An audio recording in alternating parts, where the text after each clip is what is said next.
Oh, viens à lui, viens à Jésus aujourd'hui. Viens à lui, viens à lui. Viens à Jésus aujourd'hui. Ah, il faut venir à lui. Faut venir à lui. Hier, je vous parlais des poteaux indicateurs. Et que les poteaux indicateurs parlent. Amen. Et puis ce matin, quand je venais avec Sarah, à 2 kilomètres, tu voyais, je ne sais pas si les caméras ont vu ça, quand sur le périph', il y avait des flèches qui montraient que la voie allait passer de 3 à une seule voie. De loin, tu vois. Hein. Oui. À plus de 2 kilomètres, tu vois. Et puis j'ai dit à Sarah, Sarah, regarde, ça nous signale déjà, ça nous parle. Ça nous dit de nous mettre déjà à gauche parce que les 2 voies de droite vont être... Et puis on s'en va, on roule. Il y avait une voiture qui était peut-être à 100 mètres de nous. Elle avançait. Pourtant, le signal était... Elle est rentrée dedans quand même.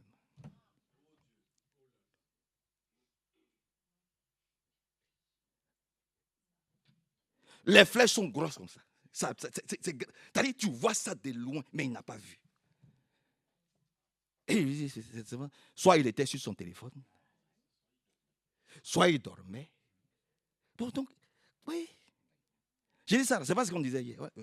Devant nous, c'est passé. Manque de vigilance. Que le Seigneur nous aide beaucoup. Que Dieu nous aide beaucoup.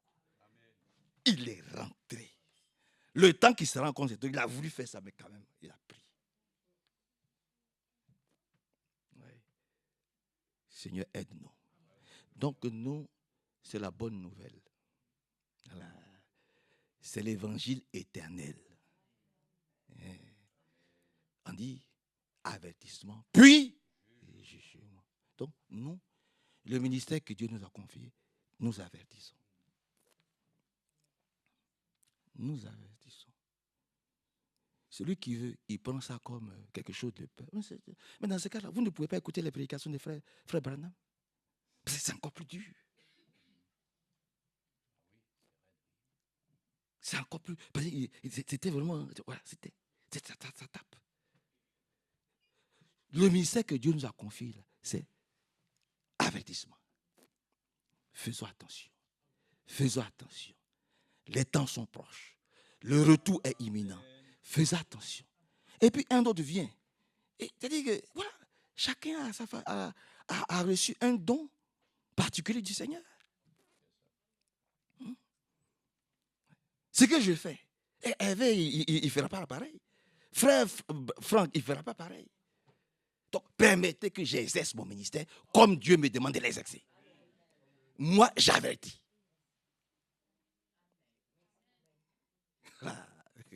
J'avertis. Je dis, frère, faisons attention. Ce n'est pas pour vous faire peur. J'avertis. Je dis, faisons attention. Faisons attention. Attention. Son retour est imminent. Attention. Son retour est imminent. Les clignotants sont au rouge. Ça clignote au rouge. On a dépassé l'orange. Faisons attention, attention. Préparons-nous. Son retour est imminent. Voilà. C'est ça l'évangile de notre salut. C'est ce que nous prêchons. L'évangile éternel. Alors je peux saluer tout le monde. Je vois des nouvelles figures. Ta soeur est venue. Elle est venue de l'Irlande. Ah, de Liège. Que le Seigneur te bénisse, sœur. Tu te lèves, tu te présentes parce que nous, on te connaît, mais peut-être qu'il y a d'autres qui ne te connaissent pas. Il faut te présenter par la grâce de Dieu. Amen. Je suis la sœur Bameta. Voilà. Je suis la sœur Bameta, la sœur de la sœur Béba. Je viens de Liège. Que le Seigneur te bénisse puissamment. Merci. On te souhaite très bien la bienvenue au milieu de nous. Amen. Je te bénisse. Et puis je vois le frère. Il y a une ressemblance entre lui et le frère Landry. Même si tu portes des lunettes, il y a quelque chose. Tu es certainement son frère. C'est ça, non? Ah, voilà. Le frère Dylan. Frère Dylan. Tours. De Tours. Que le Seigneur te bénisse. Amen. Quand tu vas repartir, transmets nos salutations au frère Bonny. Voilà. C'est cela. Hein. Amen. Voilà, que Dieu vous bénisse. Prenons rapidement la Bible, par la grâce de Dieu. Dans le livre de Luc, nous prêchons la bonne nouvelle. L'évangile de notre salut. Et regardez ce qui est dit ici. Dans Luc au chapitre 2,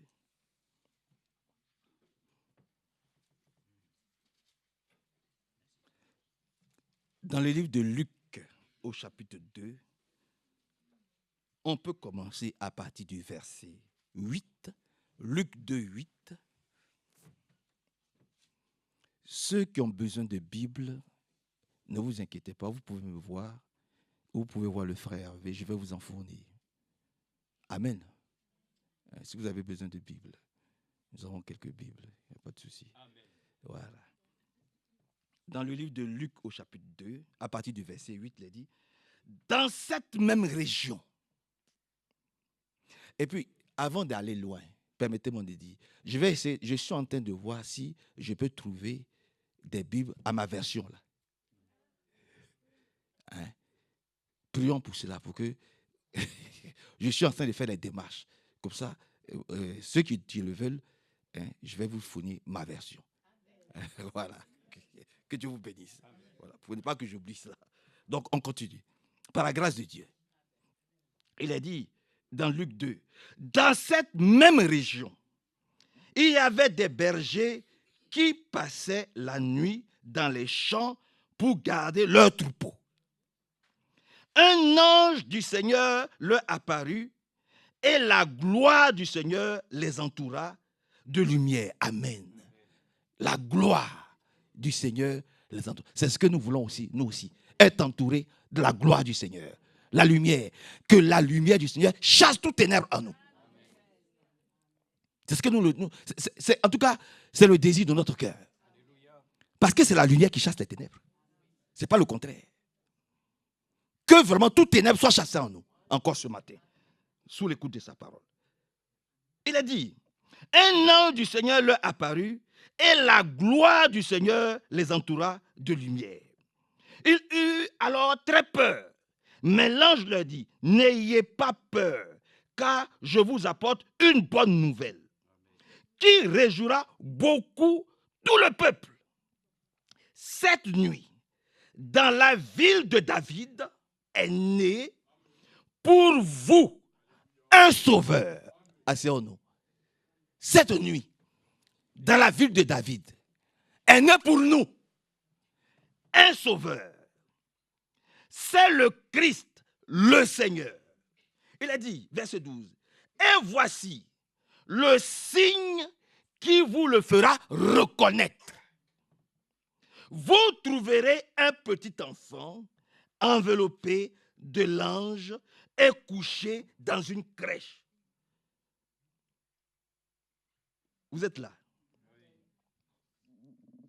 Tout à coup, il eut avec l'ange une troupe nombreuse d'anges du ciel qui louaient Dieu en disant « Gloire à Dieu dans les lieux très hauts et paix sur la terre pour ceux qui aiment Dieu. » Amen.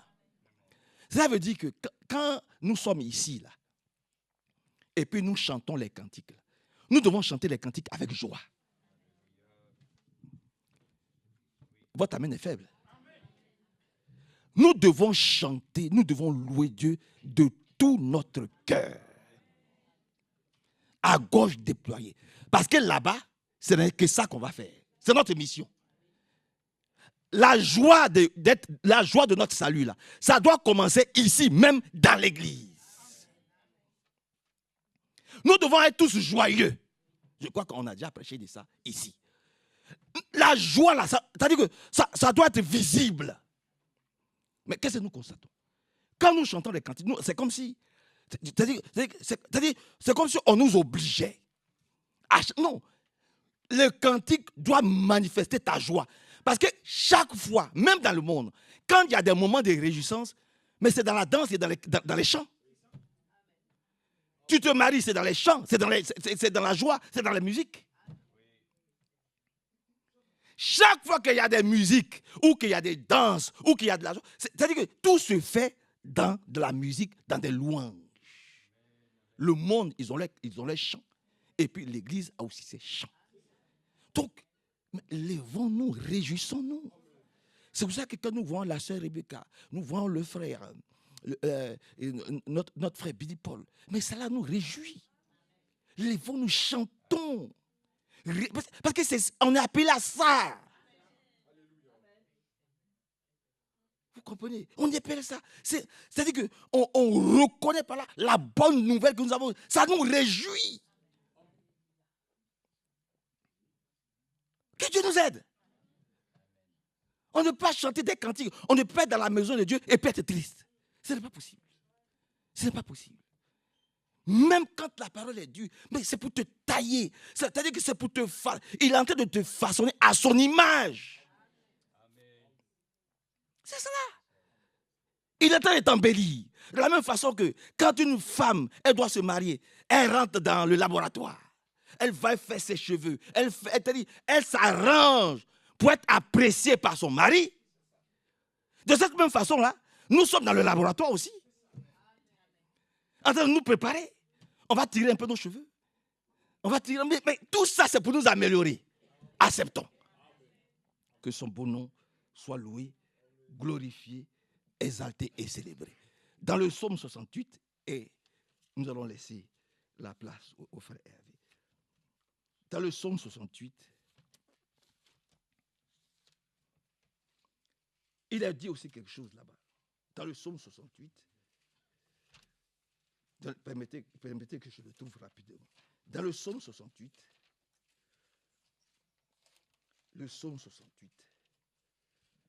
le verset, psaume 68, pour aller rapidement, verset 8, psaume 68, 8, il a dit, ô Dieu, psaume 68, verset 8, ô Dieu, quand tu es sorti devant ton peuple, quand tu t'es avancé dans le désert, la terre s'est mise à trembler et le ciel a ruisselé devant toi. Dieu du Sinaï, Dieu d'Israël, tu as fait tomber une pluie abondante. Vous comprenez la chose? Et cette pluie abondante, nous la désirons encore. La Bible dit, ils étaient remplis du Saint-Esprit. Votre amen est faible. Et il a dit, tu as fait tomber une pluie abondante. Tu as revigoré ton pays épuisé. C'est là que ton peuple s'est fixé. Et ce lieu que toi, Dieu, si bon, tu avais préparé pour le malheureux que je suis.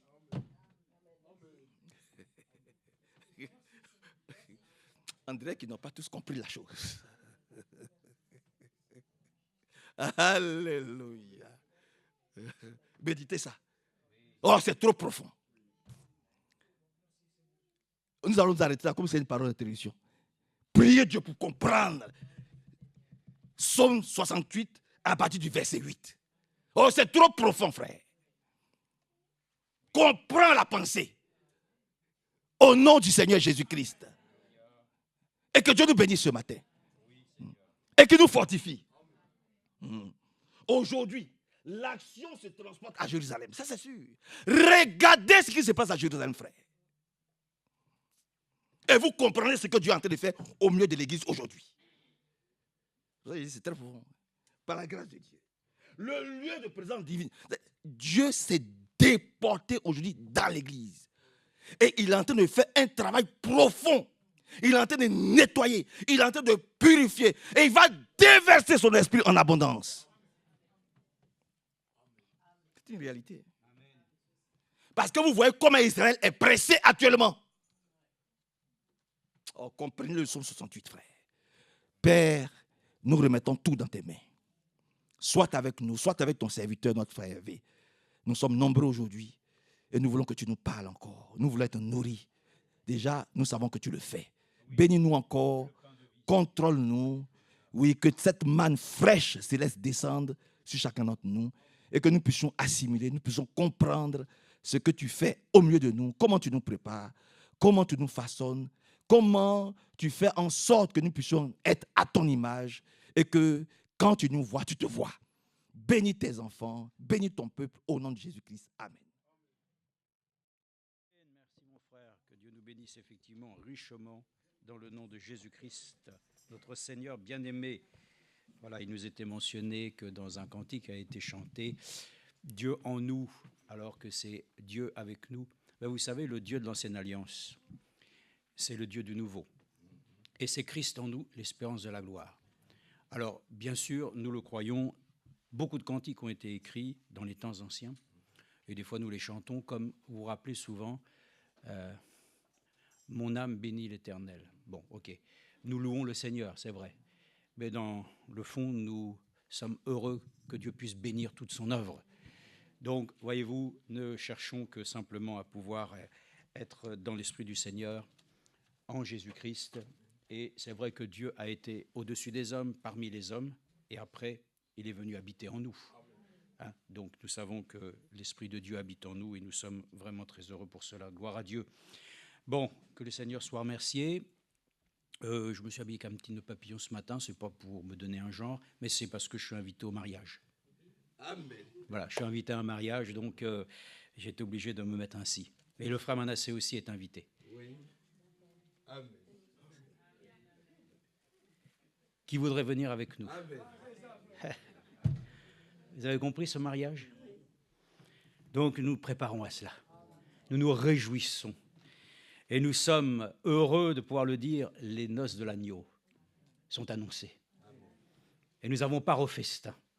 Donc nous sommes heureux, nous sommes ainsi donc conviés au mariage. Donc nous allons y aller. Amen. Hein? Donc nous allons non pas nous organiser comme les hommes, mais nous allons laisser le Seigneur lui-même organiser la chose pour que nous puissions partir ensemble. Hein? Qu'on fasse un seul convoi, pour qu'on puisse se retrouver tous. Comme ça, personne ne va se perdre. Alors ce matin, c'est justement pour cela que nous sommes heureux. Nous sommes venus pour ne pas nous perdre, pour que nous puissions tous garder le cap. Et j'étais dans la voiture et il me dit, veux-tu écouter des cantiques ou plutôt de la musique avec des trompettes? Ben oui, j'aime bien beaucoup entendre cela.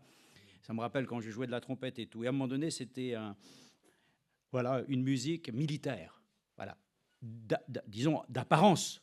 Et j'ai pensé à cela, je me suis dit, c'est pas parce que vous entendez une musique où les choses semblent être ainsi rythmées comme cela que ainsi cela fait penser à l'armée. C'est simplement pour nous montrer aussi que l'Église de Jésus-Christ, Frère Branham l'a vu, elle devait marcher au pas.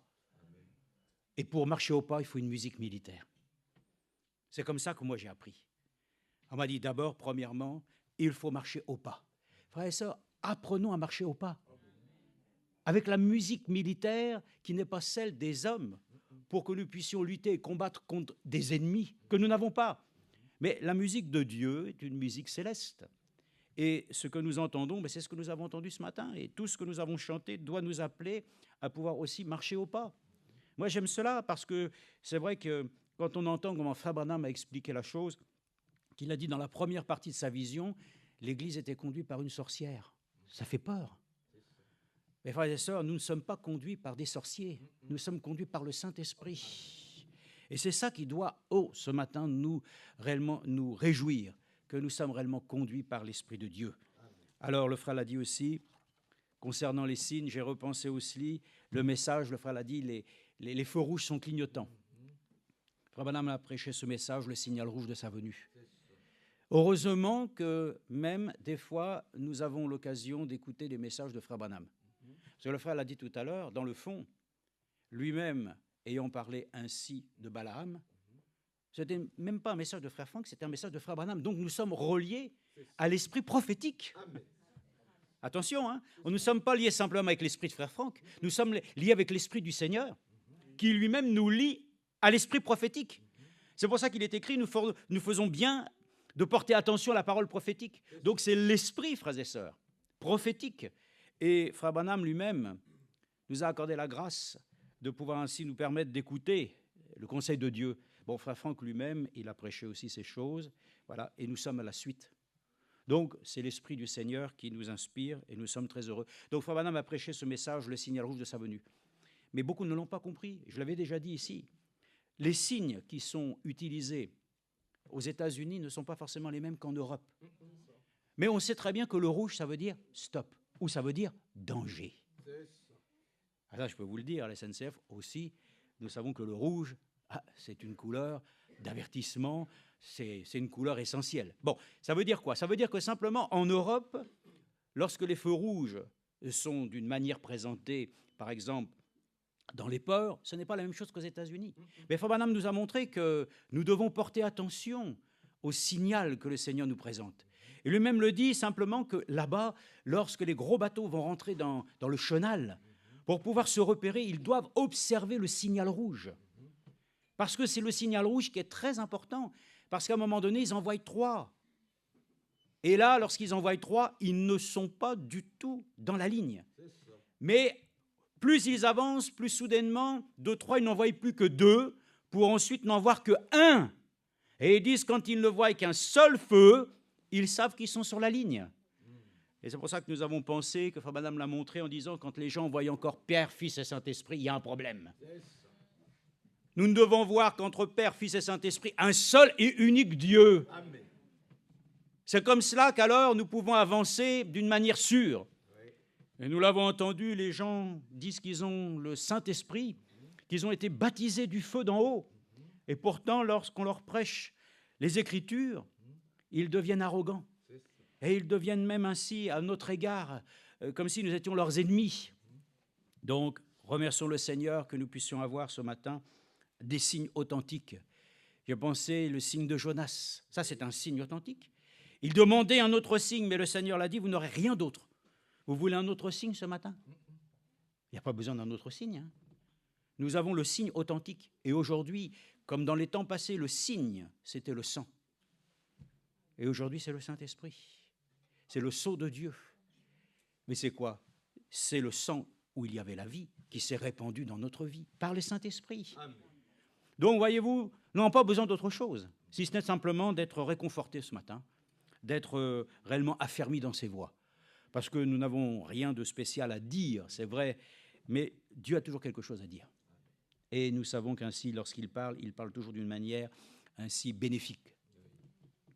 Bonjour à la Belgique. Nous aimons nos frères et sœurs de la Belgique.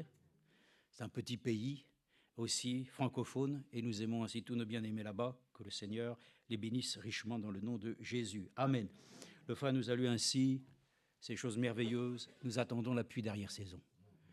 Alors, nous pourrions tous déjà chanter simplement le petit cœur. Fraîche rosée, descendez sur nous tous, ô divines ondées, venez arrosez-nous. Amen. Alors, lisons une parole dans 1 Samuel, si vous le voulez bien, dans 1 Samuel, alors une histoire. Nous ne sommes pas là pour raconter des histoires, mais nous sommes là pour raconter l'histoire de l'Église. Et l'histoire de l'Église, c'est notre histoire. C'est ton histoire. C'est là mon histoire, c'est là mon chant. Louons le Seigneur le jour durant. Nous sommes heureux, frères et sœurs. Nous nous ajoutons à tous ceux qui ont vaincu par la foi. Nous sommes de ceux qui font partie ainsi intégrante du livre des Hébreux. Nous avons une place. Ce matin, chacun doit pouvoir se dire que réellement, il se sent concerné lorsqu'il peut lire que c'est par la foi qu'ils ont vaincu. Nous aussi, frères et sœurs, c'est par la foi. Et c'est par la foi encore aujourd'hui que nous serons enlevés. Voilà pourquoi il a été dit souvent que nous aurons besoin de la foi pour l'enlèvement. Certains disent, ça viendra de la révélation des 7 tonnerres. D'autres diront que, certainement, tu dois savoir cette doctrine-là. Et puis, quand tu demandes ce que c'est, on te dit, mais c'est quelque chose qui est caché, qui est révélé simplement. Oh, frères et sœurs, ne nous laissons pas tromper. Hein. Tout nous a été donné. Le conseil de Dieu tout entier nous a été donné. Et si on n'est pas en capacité de pouvoir le montrer à travers les Écritures, c'est que c'est un mystère qui n'est pas celui que le Seigneur nous a révélé. C'est un mystère encore qui est caché. Donc nous sommes reconnaissants que tous les mystères nous ont été révélés. Alors dans 1 Samuel, nous lisons ici une histoire terrible. Mais c'est une histoire encore aujourd'hui qui doit nous concerner. Parce qu'il est parlé ici du temps où il y avait, bien entendu, ainsi des Philistins. Quand nous avons visité ainsi Israël, le guide répéter tout le temps, mais arrêtez de me poser cette question sur les Philistins. Ces Philistins n'existent pas. Dans le sens simplement, ne leur donnez pas une importance. Aujourd'hui, là, la bande de Gaza et toutes ces choses-là, ne me parlez pas de cela, c'est Israël. Bon. Mais il dit simplement que les gens donnent de l'importance à quelque chose sur lequel Dieu lui-même a déjà réglé le problème. Pour nous, nous savons très bien qu'Israël, c'est la terre que Dieu a promis à son peuple. Vous pouvez en discuter comme vous voulez, en long, en large, la disséquer en plusieurs morceaux, faire de Jérusalem 2 villes. Dieu lui-même a déjà établi un plan unique et parfait. C'est tout. Il n'y a pas besoin d'aller plus loin. Donc, tout ce qui se dit, tout ce qui se fait, qu'en ce temps-là, il y avait donc ainsi des Philistins en opposition, bien entendu, avec le peuple d'Israël. Et si vous lisez ici, voilà la chose essentielle pour nous. C'est au chapitre 6. Écoutez bien, il y a eu une défaite, et c'est terrible. L'arche de l'Éternel, rappelons ce que c'est que l'arche de l'Éternel, c'est le témoignage de Dieu. Dans cette arche, on peut l'appeler le coffre. C'était un coffre d'or. Il y avait 2 chérubins dessus. Il y avait bien entendu des poignées, et seuls, bien entendu, les Lévites pouvaient la porter. À l'intérieur, il y avait le témoignage de Dieu, il y avait la manne, il y avait la verge d'Aaron, il y avait les rouleaux de la loi, les choses précieuses. Amen. Donc cette chose, ça appartient au peuple de Dieu. Mais voilà que cette arche était dans les mains des Philistins. Est-ce que vous croyez que ça peut rester comme ça? Est-ce que vous croyez que nous pouvons rester nous-mêmes dans la défaite? Est-ce que vous croyez que nous pouvons ainsi laisser la parole de Dieu à l'extérieur de notre vie? Ce n'est pas possible. Il faut que la parole, elle retourne là où elle doit être. Et c'est pour cela que la parole de Dieu, dans le message biblique des temps de la fin, tout a été restauré. Tout ce qui était sorti de l'extérieur même de l'Église primitive, Dieu l'a ramené. Ce n'est pas possible, frères et sœurs. La parole de Dieu ne peut pas rester à l'extérieur de ta vie.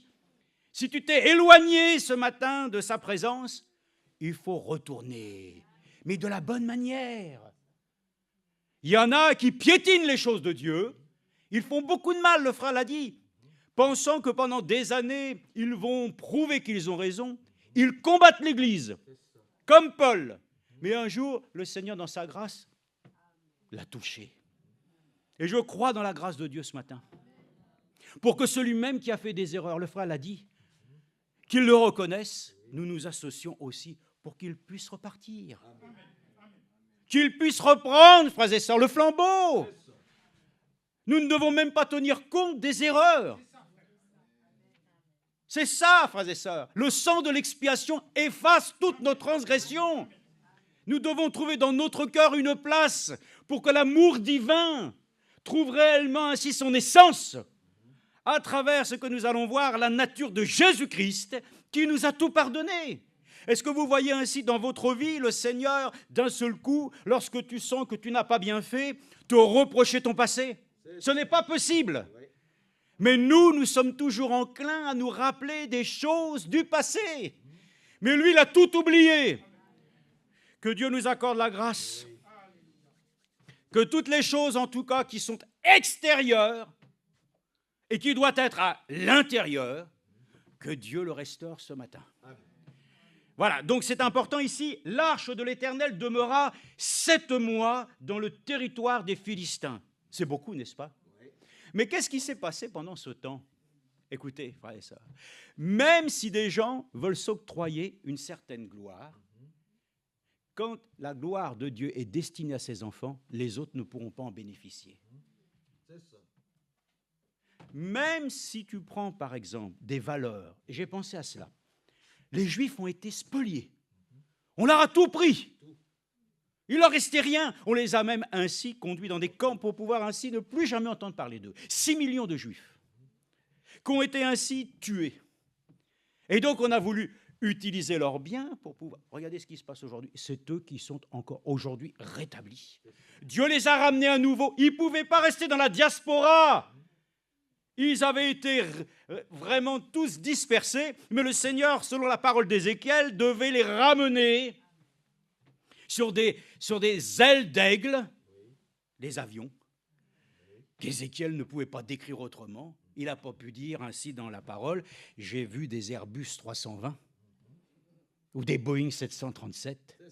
Mais j'ai vu que Dieu m'a montré qu'ils allaient rentrer sur des ailes. Un avion a des ailes.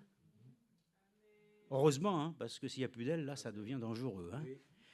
Mais je vais vous dire, ça devient dangereux quand tu n'as pas les ailes de la foi. Ayons les ailes de foi pour pouvoir voler. Donc ainsi, Israël ne pouvait pas rester à l'extérieur. Dieu l'a fait revenir. Nous aussi, nous devons revenir à lui. Et le Seigneur l'a dit toujours, revenez à moi, vous qui vous êtes éloignés. Et si nous revenons de cette manière correcte, Dieu lui-même nous accepte. Alors ici, regardez, même les Philistins, ils avaient des sacrificateurs aussi, ils avaient des divins. Mais c'est l'imitation. Hein. Nous avons aussi nos vrais prophètes envoyés de Dieu. Et nous n'avons pas ainsi des divins, nous avons l'esprit de discernement. C'est la différence. Ils pouvaient s'octroyer donc l'arche de l'alliance, mais regardez ce qu'il est dit. Alors les Philistins appelèrent les sacrificateurs et les devins et ils dirent, que ferons-nous de l'arche de l'alliance de l'Éternel? C'était devenu embarrassant. Ils savaient que tous leurs problèmes venaient de cela. Tous tes problèmes viennent du fait que tu t'éloignes de Dieu. Dès que tu t'éloignes de sa face et de sa précieuse et sainte parole, tu as des problèmes. Mais eux s'octroient quelque chose qui ne leur était pas destiné. Ça leur cause des problèmes. Pourquoi? Parce que la chose bénie doit être à ceux à qui Dieu leur a donné. Cette parole-là, c'est pour toi. C'est pas pour le païen. Il s'en fiche. Il y a même des personnes qui se disent croyantes et chrétiennes, qui revendiquent leur position d'enfants de Dieu. Mais ils ne croient en rien à ce que Dieu a dit dans sa parole. Ils négligent même l'Écriture. Ils s'en fichent. Tant qu'ils appartiennent à leur dénomination, c'est suffisant. Et ça, nous ne pouvons pas nous suffire de ça. Ainsi donc, voilà qu'ils se sont posé la question. Rappelez-vous, je crois que c'est écrit qu'ils avaient leur dieu Dagon, c'est ça? Hein? Et puis, là, la statue était là. Et puis, un matin, boum, elle est tombée. Bon, il dit, bon, attends, on va la remettre. Il y a dû y avoir une secousse. Non, mais le lendemain, boum, bardi-barda, mais cassé. Dieu, frères et sœurs, il détruit les œuvres du malin. Amen. D'ailleurs, il les a déjà toutes détruites. Oui. Les faux dieux, tout ce qui vient s'interposer dans ta propre vie qui n'est pas juste, Dieu peut le détruire ce matin. Amen. Bon, gloire à Dieu. Toutes ces choses-là, c'est oui, amen, il n'y a pas de problème. Oui, mais ça, il faut que ça devienne une réalité. Amen. Et la réalité, c'est que les Philistins se sont rendus compte que de posséder cette chose-là, ça devenait très embarrassant. Et ils auraient pu dire, on va le détruire. Oh là non, oh là non, non. Ils savent qu'à cause de cette arche de l'alliance, à cause de ce témoignage, s'ils ne s'en débarrassent pas de la bonne manière, ça va être encore pire pour eux. Eh oui, oui. Toucher aux choses saintes de Dieu, ils ont compris. Ce n'était pas pour eux. Ça leur amène que des problèmes. Mais maintenant, pour s'en débarrasser, il faut trouver une solution. Et la solution, les sacrificateurs et divins vont dire, il y a une solution. Voilà. Regardez comment il est dit ici. Alors, fais-nous connaître de quelle manière nous devons la renvoyer à sa place. Ils répondirent, si nous renvoyons l'arche de Dieu d'Israël, ne la renvoyons pas à vide, mais apportez-lui un sacrifice de culpabilité. Amen. Voyez-vous, il y a déjà quelque chose qui condamne. Et déjà dans leur cœur, ils savent que pour pouvoir se faire pardonner, ils doivent offrir quelque chose sur laquelle Dieu lui-même va trouver ainsi les moyens de pouvoir s'adoucir. Frères et sœurs, il est dit ici, alors vous guérirez et vous saurez pourquoi la main de Dieu ne s'est pas écartée de vous. Et les Philistins dirent, quel sacrifice de culpabilité lui apporterons-nous? Ils répondirent, écoutez, c'est une chose telle qu'elle est dite ici, pour nous c'est affreux, mais ils répondirent, 5 images d'hémorroïdes en or et 5 souris en or. Dans une autre version, il est marqué, vous offrirez 5 images de votre tumeur et 5 rats d'or. D'après le nombre des ducs des Philistins, car une plaie a été sur vous tous et sur vos ducs. Il y avait donc 5 principautés qui régnaient là-bas, chez les Philistins. Donc, regardez ce qui se passe. Pour eux, dans leur esprit, il faut offrir quelque chose pour se faire pardonner. Mais la chose qu'ils vont offrir, c'est des choses hideuses et affreuses. Les hémorroïdes, c'est des plaies que Dieu envoyait lorsqu'Israël désobéissait. Les rats, frères et sœurs, c'est les choses les plus impures qui soient, en heure, comme pour montrer ainsi leur péché. Mais la chose, moi, frères et sœurs, quand je dis ça, je ne m'arrête pas à cette histoire-là, moi. Moi, il faut que je vais plus loin pour que je comprenne pour moi comment dans la Nouvelle Alliance, il y a quelque chose qui doit m'interpeller. Et voilà qu'il est dit ici. Alors, verset 5, faites des images de vos hémorroïdes et des images... On ne va pas rentrer dans les hémorroïdes. Hein. Non, on ne va pas rentrer là-dedans. Mais il y a des raisons aussi. Et de toutes ces choses, en tout cas, je peux vous dire que ce n'est pas glorieux. Mais il est dit, donnez gloire au Dieu d'Israël, peut-être allégera-t-il sa main qui est sur vous, sur vos dieux et sur vos pays. Pourquoi endurciriez-vous votre cœur comme les Égyptiens? Bon, ça, d'accord, ça c'est le blabla, on connaît. Mais il est dit, maintenant, verset 7, faites prendre un char tout neuf et 2 vaches qui allaitent et qui n'aient pas porté le joug. Attelez les vaches au char et ramenez à la maison leurs petits qui sont derrière elles. Vous prendrez l'arche de l'Éternel et vous la mettrez sur le char. Jusqu'alors, ça va. Mais regardez une chose, normalement, personne ne pouvait toucher l'arche. Autre que les Lévites. Il y en a un qui a voulu toucher, il est mort. Mais eux peuvent la prendre et la mettre sur le char. Incroyable. Hein? Les choses saintes sont pour les enfants de Dieu. Amen. Les choses même, regardez comment les gens maltraitent les choses de la Bible. Ce sont des incrédules, le frère l'a dit, que Dieu leur fasse grâce. Ils ne savent pas ce qu'ils font. Mais un enfant de Dieu qui sait, qui connaît la chose, il est impardonnable dans un sens. Heureusement que Dieu peut tout pardonner, n'est-ce pas? Mais sauf le blasphème contre le Saint-Esprit. Et ainsi, nous voyons alors qu'il pouvait prendre l'arche et la mettre sur le char. Et regardez ce qui est dit ici maintenant. Il est dit, vous prendrez l'arche de l'Éternel et vous la mettrez sur le char, vous placerez à côté d'elle, dans un coffre, les objets d'or que vous lui apportez en sacrifice de culpabilité, puis vous la renverrez et elle partira. Je me suis dit, et c'est là, mais comment Dieu peut-il tolérer qu'il y ait ainsi ce coffre qui est rempli de toutes ces choses terribles que nous avons lues? Comment cela peut-il côtoyer ainsi l'arche de l'Alliance? Comment Dieu pourrait-il se satisfaire de voir ainsi cette arche de l'Alliance être amenée avec un coffre de culpabilité comme cela? Et ça, j'ai pensé à nous. Comment est-ce que ce matin, toi-même, tu peux ainsi tenir à côté de ton Dieu? C'est parce que lui-même, t'a accordé la grâce d'ôter ce coffre immonde. Nous pouvons nous tenir à côté de lui à cause de lui qui a ainsi souffert pour moi et qui, dans son sacrifice, il a agréé que je croie dans son sacrifice. Mais les Philistins proposent un sacrifice que Dieu ne peut pas compter, n'est-ce pas? Il ne peut pas l'apprécier. Mais cependant, même, frères et sœurs, ce matin, celui qui se tient à côté du Seigneur, alors il doit se tenir dans sa présence, sous le sang de l'expiation, pour que Dieu puisse l'agréer. Sinon, tu ne tiendras pas. Et nous pouvons le dire, si nous ne pouvons pas tenir ce matin, entrons dans sa présence. Entrons dans une vie qui nous consacre à lui. Mais pas avec nos propres, je crois que j'ai fait des erreurs, et puis on essaie d'expliquer les choses. Et on tourne autour du pot, venons tels que nous devons venir, dans une repentance sincère. Et c'est ça qui manque aux enfants de Dieu. On trouve des raisons.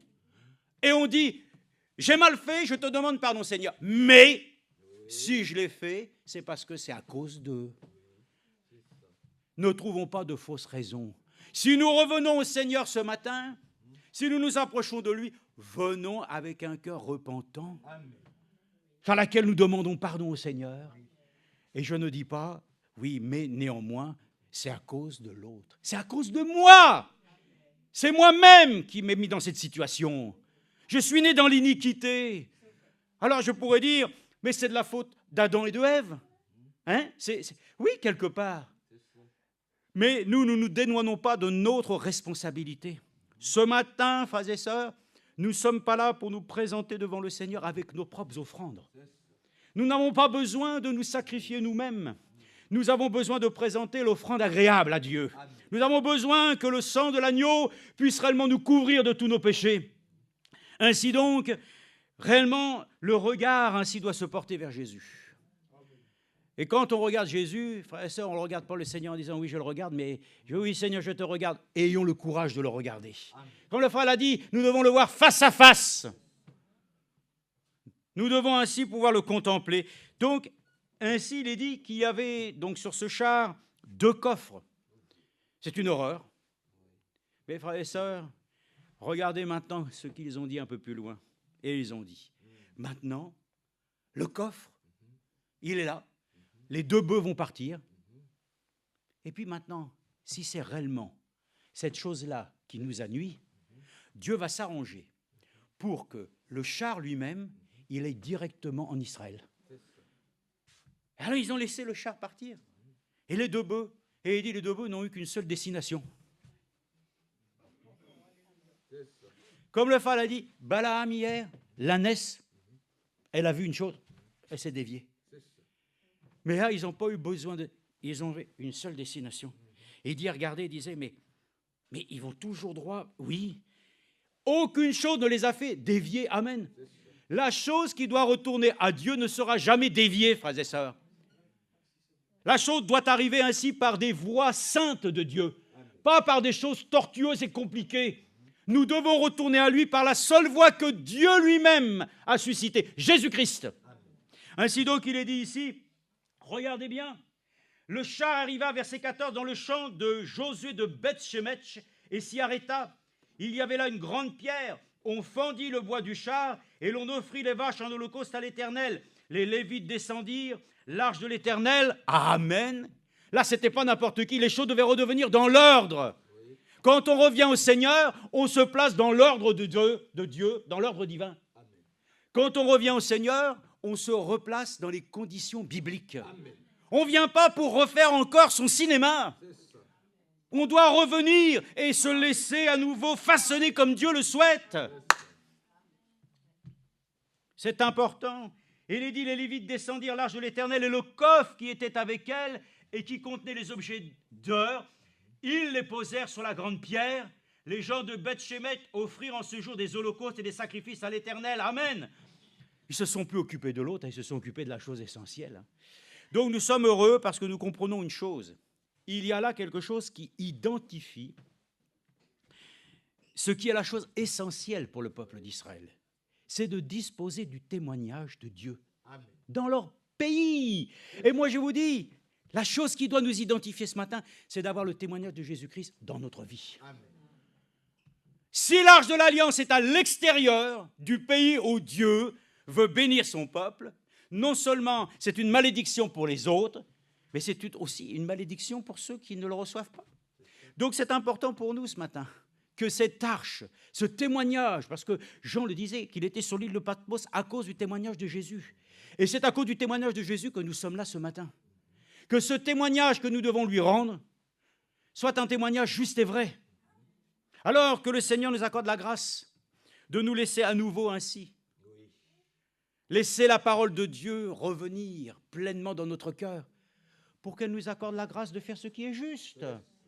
Il faut que nous puissions le comprendre. Loin du rocher, tout est danger. Donc c'est une chose que nous voulons voir ici. Les scientifiques, je pensais à cela,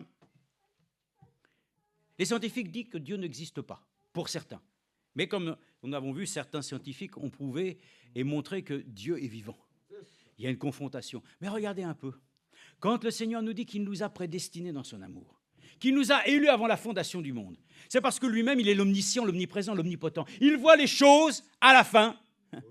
Il voit les choses avant même le commencement. Il a déjà vu la fin. Il sait les choses que toi, ce matin, tu as décidé de faire. Il a tout vu. Et parce qu'il a tout vu, aujourd'hui, il nous dispose pour pouvoir continuer jusqu'au but qu'il a fixé. Mais regardez les scientifiques. Ils ont des télescopes. Et ils regardent au loin à des années-lumière. Et qu'est-ce qu'ils voient? Ils voient quelque chose qui a existé, mais qui est déjà mort. Et ils disent, à cause du temps qu'il nous faut pour que la lumière vienne jusqu'à nous, eh bien, la chose déjà est éteinte, que nous-mêmes, nous la voyons encore. Donc, ça veut dire qu'on voit déjà des choses. C'est pour ça que Dieu est comme ça. Il a déjà vu la chose, mais nous, le temps que ça nous parvienne, Ça nous est difficile de le voir. Mais lui, il a déjà vu la chose. Et les hommes peuvent voir déjà des choses qui sont achevées au loin, dont nous voyons la lumière, mais la chose est déjà éteinte. Donc, ça, c'est un domaine évidemment scientifique. Mais c'est pour nous dire qu'encore une fois, le Seigneur lui-même n'est pas ainsi un homme pour être simplement ainsi la vitesse de la lumière. Il est la lumière lui-même. Alors nous sommes heureux parce que nous avons de la lumière qui éclaire notre cœur. Et nous allons voir ainsi que la question a été posée ici. Qu'est-ce que nous devons faire au sujet de cette arche? Regardez dans Matthieu 27, 22. Aujourd'hui, je vais prendre déjà la pensée de ce que nous avons ici dans Matthieu 27, 22 pour vous montrer qu'aussi une question était aussi posée au peuple du Seigneur par l'intermédiaire. Alors nous avons Matthieu 27, 22, c'est Pilate. Nous savons tous que les principaux sacrificateurs et les anciens persuadèrent la foule de demander à Barabbas de faire périr Jésus. Alors le gouverneur prit la parole et leur dit, « Lequel des deux voulez-vous que je vous relâche ?» Ils répondirent, « Barabbas. » Pilate leur dit, « Que ferai-je donc de Jésus appelé le Christ ?» Tous répondirent, « Qu'il soit crucifié. » Et ça, ils se sont posé une question, que devons-nous faire pour pouvoir nous débarrasser de l'arche de manière convenable? Et ici, Pilate pose la question aussi, que ferai-je de ce Jésus, voilà, que l'on appelle Christ? C'est-à-dire que ce matin, la question est pour nous, qu'est-ce que nous devons faire encore aujourd'hui de ce Jésus? Que devons-nous faire de sa parole? Que devons-nous faire de ces choses? Ces choses doivent habiter notre cœur plus que jamais. Amen. Alléluia. N'ayons pas ainsi dans notre cœur une réponse de dire « je ne sais pas quoi faire ce matin ». Le Seigneur te pose la question « qu'est-ce que tu vas faire encore aujourd'hui de sa sainte éducation ?» Est-ce que nous méprisons aujourd'hui l'action de Dieu dans notre existence, dans notre vie, de tout ce qui nous arrive, les tribulations, les difficultés? C'est une identification de la vie de l'Église. C'est pour ça qu'aussi nous devons le comprendre. Comment nous allons lire, frère Branham a prêché ce message, qu'il y a effectivement 5 identifications pour l'Église. Mes frères et sœurs, une identification est claire, c'est quand on dit à un chrétien, qu'est-ce que je vais faire des choses que Dieu m'accorde aujourd'hui, des bienfaits, toutes ces choses? Tu dois pouvoir répondre, je le dédie tout à toi. Amen. Tout ce que nous disposons, c'est pour lui. Amen. Alors, on identifie les gens du monde. Tout ce qu'ils font, c'est pour eux. Et un enfant de Dieu, c'est tout pour son Dieu. Donc, nous sommes heureux parce que la question, que ferons-nous de ce message aujourd'hui? Que ferons-nous de ces prédications que nous entendons? Que ferons-nous ainsi de toute cette nourriture que Dieu... C'est une question aujourd'hui. Qu'est-ce que nous devons en faire? Nous devons la laisser devenir une parole vivante en nous. Amen. Tout ce que Dieu est en train de faire aujourd'hui, frères et sœurs, c'est pour nous ramener toujours plus, davantage à l'original. Amen. Donc, posez-vous la question, qu'est-ce que vous devez faire? D'abord, premièrement, comme pour celui qui vient au Seigneur Jésus, qu'est-ce qu'il doit faire? Crois au Seigneur Jésus. Et tu seras sauvé, toi et toute ta famille. Amen. Repens-toi et sois baptisé au nom du Seigneur Jésus-Christ pour la rémission de tes péchés. Et tu recevras le don du Saint-Esprit. Amen. Il faut savoir faire les choses. D'abord, une repentance sincère. Reconnaître réellement l'œuvre expiatoire du Seigneur. Et ensuite, on se fait baptiser. Il faut que le baptême au nom de Jésus-Christ, le baptême biblique, ait un sens profond. On s'identifie dans la mort et dans la résurrection du Seigneur. Donc on peut le dire encore une fois, soyons baptisés d'eau, oui, et d'esprit. Mais que nous le fassions de telle manière que ce que nous le faisons consciemment et que nous savons ce que nous faisons et quel impact ça va avoir. Lorsqu'on accepte Jésus-Christ, c'est pour la vie éternelle. Donc on doit être sérieux dans toutes ces choses et on doit considérer les choses. Que feras-tu de ce Jésus? Mais ce matin, nous le prenons pleinement et entièrement dans notre vie afin qu'il puisse nous accorder ainsi pleinement sa grâce. Je vais lire ici, simplement encore, dans justement les 5 identifications de la véritable Église du Dieu vivant. Ici, il est dit quelque chose. Il le lit ici. Alors, on donne les titres, les 5 identifications de la véritable Église du Dieu vivant, prêchées le 11 septembre 1960. Quelle est l'identification de l'Église? Que doit-elle être? Quelle est-elle? Et qu'est-ce que c'est? D'abord, première chose, c'est le groupe appelé à sortir. Amen. Ouais, ça, c'est merveilleux. Vous avez vu? Sortez du milieu d'elle, mon peuple, vous qui commettez l'iniquité. Alors, Apocalypse 18,4, ça ne nous concerne pas, nous. C'est pas possible. C'est pas nous qui commettons les abominations, quand même. Non, nous sommes déjà sortis du milieu de ce monde. Nous ayons confessé au Seigneur Jésus-Christ. Nous n'avons rien à voir avec les abominations de Rome. Nous n'avons rien à voir, frères et sœurs, avec toutes ces choses. Au contraire, nous sommes sortis par la grâce de Dieu du système dénominationnel. Cette chose-là qui nous lie, frères et sœurs, à tout un système qui nous prive ainsi de la révélation. Donc nous, au contraire, nous venons. Alors, qu'est-ce que réellement l'Église qui est appelée à sortir? Mais sortez du milieu, mon peuple, sortez du milieu de la confusion. Donc la première chose, frères et sœurs, Dieu a rétabli l'autel quand nous avons vu Élie.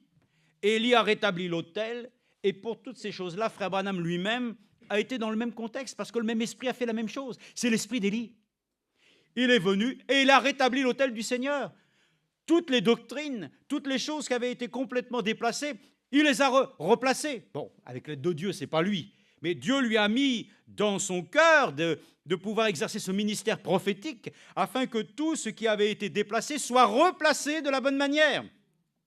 Donc nous voyons bien, l'arche de l'Alliance ne pouvait pas être chez les Philistins. Sa place était avec Israël. Et ça, cette parole ne pouvait pas être hors de l'Église. Cette parole, le Seigneur le savait. Il a fait tout pour la ramener, frères et sœurs. Là où elle devait avoir sa place, à Jérusalem. C'est pour ça que là, de Jérusalem est venue la parole. Et c'est de Jérusalem encore que nous entendons et que nous retournerons, frères et sœurs. Donc c'est important de le voir. D'abord, premièrement, le groupe appelé à sortir.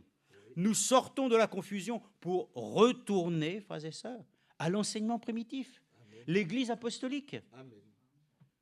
Donc il faut que nous comprenions encore aujourd'hui que le travail du Seigneur, c'est de nous faire sortir de toute confusion. Mais de quelle confusion on parle? De tes confusions à toi, Amen. De tes interprétations, Amen. De tes manières de concevoir la vie sur la terre, de voir comment tu devrais ainsi espérer dans l'assemblée locale que les choses aillent comme toi. Tout ça, le Seigneur est en train de te démonter pour qu'il te présente dans une église où il n'y a aucune structure, que l'homme a pensé lui-même, mais que Dieu a vu d'avance. L'église est bâtie sur la révélation, et c'est Jésus-Christ. Et tout ainsi repose sur le fondement des apôtres, sur aucune autre chose. Et ça, c'est important que nous retournions vraiment tous. Il faut que... Moi, je n'ai jamais été spécialement ainsi dans aucune dénomination, mais j'ai eu quand même ainsi à pouvoir, je dirais dans ma jeunesse, à participer à quelques cultes catholiques. Qu'il n'y a rien qui ne puisse rester de ça. Au nom de Jésus. Ah non, rien. Amen. Des témoins de Jéhovah, rien. Et vous diront, ah mais nous c'est pareil. Mais tant mieux. Mais nous ne voulons rien avoir, frères et sœurs. Nous voulons que tout soit rétabli juste comme dans les choses primitives. Amen. Donc, ainsi donc, le signe, est-ce que tu es sorti réellement de ça? Est-ce que ta vie est encore cloisonnée? Est-ce que tu es encore chez les Philistins? Il faut absolument que nous soyons convaincus de notre position. Le frère l'a dit hier, c'est une identification. Les signes doivent être caractéristiques. La première chose, es-tu sorti réellement de cette confusion qui encore aujourd'hui est un fait biblique malheureusement présent? On continue encore à choisir des clivages. Nous sommes sortis de cela, frères et sœurs. C'est un signe authentique. Si ton cœur balance encore entre, je dirais, certaines situations sur lesquelles tu ne sais pas quoi choisir, c'est que comme on m'a posé la question, quels sont les signes réellement par lesquels, mais j'ai dit ça, ce n'est pas nouveau, mais comment est-ce que je peux savoir que j'ai le baptême du Saint-Esprit? Je vais vous dire une chose. De quelle manière tu as l'assurance que tu es sauvé? Qu'est-ce qui te dit que tu es sauvé? Parce que tu as cru dans ton cœur que le sacrifice de Golgotha, tu t'es identifié en cela. Donc, parce que tu as cru, tu es sauvé. Dieu t'accorde la grâce de pouvoir recevoir une nouvelle nature. Le baptême du Saint-Esprit, on ne va pas dire De quelle manière? Frère Branham l'a dit. Il a prêché. Donc, relisez, s'il vous plaît, pourquoi le Saint-Esprit a été donné. À quoi ça sert? Il y en a qui ne savent même pas ce que c'est que le Saint-Esprit. Le Saint-Esprit, ça te donne la capacité, une puissance pour te donner d'exercer le service divin dans ce que Dieu t'a commandé. Il faut que ça soit une expérience que... Alors, quand tu te poses la question, est-ce que j'ai vraiment le Saint-Esprit? Déjà, quand on se pose la question, c'est qu'on n'a pas forcément l'assurance de cette expérience. Et pourtant, si je te pose la question, est-ce que tu es sauvé? Ah oui, mais de la même manière, tu dois le croire, de la même manière que je ne peux pas t'expliquer comment tu peux être sauvé, mais que toi tu le crois parce que tu as simplement accepté que Jésus-Christ lui-même fasse une œuvre que personne ne pouvait faire. De la même manière, c'est la promesse du Père, personne ne pouvait le faire, mais il a répondu, le Saint-Esprit à la Pentecôte, je le crois, je le reçois, et je me laisse ainsi identifier, ainsi, par le fait de ce que dit l'Écriture, nous avons été scellés du Saint-Esprit jusqu'au jour de notre rédemption. Il faut le croire. Maintenant, il ne faut plus douter, frères et sœurs. Il faut avoir l'assurance que réellement l'Esprit de Dieu est venu sceller ton âme. Pas simplement te donner une onction sur laquelle tu as pu même prophétiser, que tu as pu parler en langue. Non, non, non, non, non. Un véritable Esprit de Dieu qui dit oui à chaque parole de Dieu. Ainsi, l'homme de Dieu a pu dire, qu'est-ce qui prouve réellement que je suis baptisé du Saint-Esprit? C'est quand je dis Amen à chaque parole de Dieu et que l'Esprit de Dieu me porte à même à lui obéir. Alors nous sommes heureux. Première chose, frères et sœurs, le groupe appelé à sortir. Ça, c'est une chose essentielle. Il fallait que l'arche sorte d'un pays étranger qui n'y avait rien à faire. Frères et sœurs, sortons. Ainsi, j'ai pensé simplement à Naomi, hein, et puis sa belle-mère, Ruth et Naomi. Bon, elle savait qu'il fallait qu'elle rentre au pays. Et regardez, même sa belle-fille, elle-même a dit, là où tu vas aller, je vais aller avec toi. Parce que ce Dieu-là, il sera mon Dieu. Elle-même, elle est rentrée. Dieu a fait grâce que Ruth puisse rencontrer Boaz. Et vous savez tous dans l'histoire que Ruth et Boaz, c'est le type même parfait de ce que Dieu a fait pour que l'Église soit aujourd'hui telle qu'elle est aujourd'hui. Frère Branham a prêché ça. Pourquoi la petite Bethléem? Relisez cela. C'est pas très long, mais alors, je me dis, mais où est-ce qu'il a été chercher ça, lui? Hein? C'est l'Esprit de Dieu. Combien dans le plan de Dieu il a montré ça? Tout doit revenir, tout doit revenir. Ce matin, retenez ça, nous devons tous retourner là au point ainsi stratégique, en Christ. Il faut que nous comprenions, la parole de Dieu ne peut pas se trouver à l'extérieur du contexte divin. Il faut que nous aussi, nous trouvions notre place, nous nous identifions dans le territoire béni de Dieu. Amen. Il faut qu'on soit dans le territoire où Dieu nous a placés. Frère Branham l'a dit, hein, nous sommes déjà dans le pays de la promesse. Il dit, il y a un pays qui nous attend. Mais déjà ici-bas, toute parole que Dieu a dite, si tu la crois, tu t'empares déjà. Ainsi, des bénédictions de Dieu, hein, déjà sur la terre. C'est déjà un terrain. Vous savez, il a montré, l'arche de l'Alliance, ce n'est pas un type de l'enlèvement. L'enlèvement, on part. C'est fini. Tandis que le temps où il y avait l'arche, il y a eu un jugement derrière. Donc, c'est pour nous montrer que simplement, les types qui nous sont montrés. Aujourd'hui, le type parfait, c'est l'Église elle-même qui appartient ainsi à son Seigneur dans l'alliance faite par le sang et qui est sortie, frères et sœurs, de tout principe religieux. Ça, il faut qu'on soit convaincus ce matin. Est-ce qu'il y a encore de la religiosité en nous? Est-ce que nous avons encore des attachements tellement profonds vis-à-vis des personnes, vis-à-vis des hommes que Dieu a établis, sur lesquels nous établissons une confiance? Malheur à l'homme qui met sa confiance dans un homme. Notre confiance doit être totale dans le Seigneur. Je vous le dis, les temps viennent. Notre seule chose, notre seule force, notre seule foi pour l'enlèvement, c'est ce que tu auras mis toi-même en toi, qui sera visité au jour où l'Esprit de Dieu va venir puissamment, comme une pluie d'arrière-saison. Hein. Dieu vient chercher sa parole, il ne vient pas te chercher toi, hein. Il vient chercher sa parole. Mais comme tu es devenu parole, tu pars avec. Nous sommes devenus et nous deviendrons os de ses os, chair de sa chair. Donc il faut que nous soyons heureux. Nous nous identifions ce matin, nous sommes sortis, réellement, voilà. Mais est-ce que nous sommes rentrés? Sortez du milieu, mais il faut savoir où aller. Hein. Nous devons rentrer de plein pied, frères et sœurs, maintenant, dans le pays de la promesse. Hein. La deuxième chose qu'il dit, d'abord, premièrement, le groupe appelé à sortir, qui l'a fondé? Jésus-Christ, mais pas un évêque, ni l'Église catholique, ni les méthodistes, ni Luther, ni Wesley. Non, monsieur. Qui l'a fondé? C'est Jésus-Christ, amen. Es-tu fondé réellement sur lui seul? Fondé sur Dieu même. Ah oui. Donc c'est ça. Est-ce que notre vie est fondée sur lui?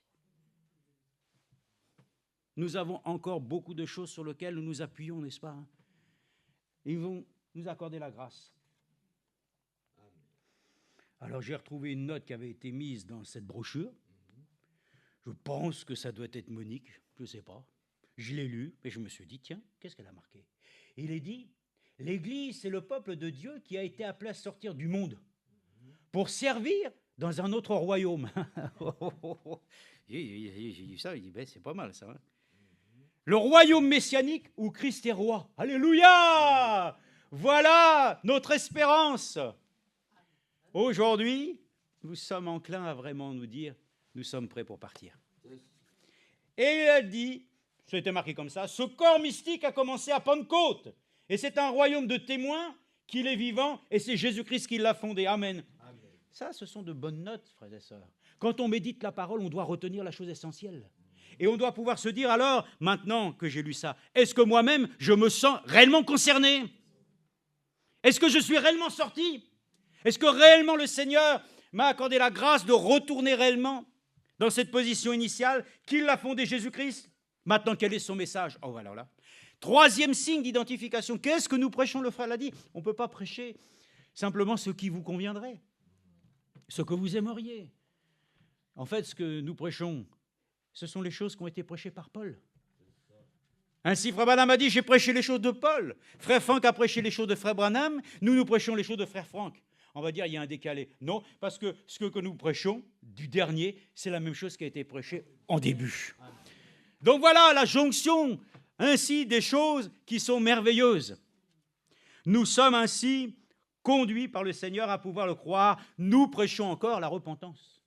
Il y en a aujourd'hui qui disent, on doit prêcher que frère Branham et tout. Mais frère, nous devons prêcher Jésus-Christ crucifié. Nous devons prêcher la repentance, nous devons prêcher la sanctification, nous devons prêcher le baptême du Saint-Esprit, nous devons prêcher les dons du Saint-Esprit. Ah, frères et sœurs, c'est important. Il faut que nous puissions prêcher tout ce que la Bible dit. Nous devons prêcher que Dieu n'a pas changé. Il est le même hier aujourd'hui. Les miracles sont là, ils accompagnent les croyants. Les miracles et les prodiges, amen. Donc toutes ces choses, nous devons le prêcher jusqu'à la fin. Nous ne pouvons pas ainsi dire que certaines choses n'ont plus cours. Toute la parole de Dieu a sa place pour nous aujourd'hui. Donc, qui l'a fondé? Quel est son message? La repentance, le baptême d'eau, le baptême du Saint-Esprit, la guérison divine, le salut. Amen. Nous devons tout prêcher, frères et sœurs. Comme ça a été prêché dès le départ. Encore une fois, nous prêcherons aussi comment ainsi nous devons nous comporter dans la maison du Seigneur, les tenues que nous devons avoir. Nous nous identifions. Les gens n'ont pas compris, mais ça sert à quoi les cheveux longs, les cheveux courts? Enfin, frères et sœurs, tout nous a été donné. Pour la femme, ses cheveux longs lui servent de voile, comme étant ainsi un signe respectable de l'autorité de son mari. Ne commencez pas à poser des questions, oui, mais moi, mais arrête avec ça. Les cheveux longs, c'est une femme déjà qui ne les coupe pas. C'est tout. La longueur. Dieu n'a pas parlé de 20, 30, 40 centimètres. Non. La chose, déjà, tu acceptes cette chose. Donc, que les hommes sachent se comporter, que nous puissions avoir des tenues qui soient conformes à la parole de Dieu. Est-ce que nous allons prêcher ici que, de toute façon, si tu mets des boucles d'oreilles, mon garçon, ce n'est pas un problème? On ne pourra pas. Parce que, déjà, dans l'Ancienne Alliance, porter une boucle d'oreille, c'était le signe de ton esclavage. Donc aujourd'hui, ce n'est pas que nous voulons, nuire à personne, mais il faut que nous puissions ici, les paroles qui identifient, voilà, l'Église, c'est ce qui a été prêché. Excusez-nous, mais comme la parole de Dieu le dit, les ivrognes, ils entreront au royaume des cieux? Non. Les homosexuels, s'ils veulent l'être, ce n'est pas nous qui allons l'empêcher. Mais nous leur disons le message de grâce. Revenez à votre Créateur, à votre Dieu, qui vous a fait homme et femme.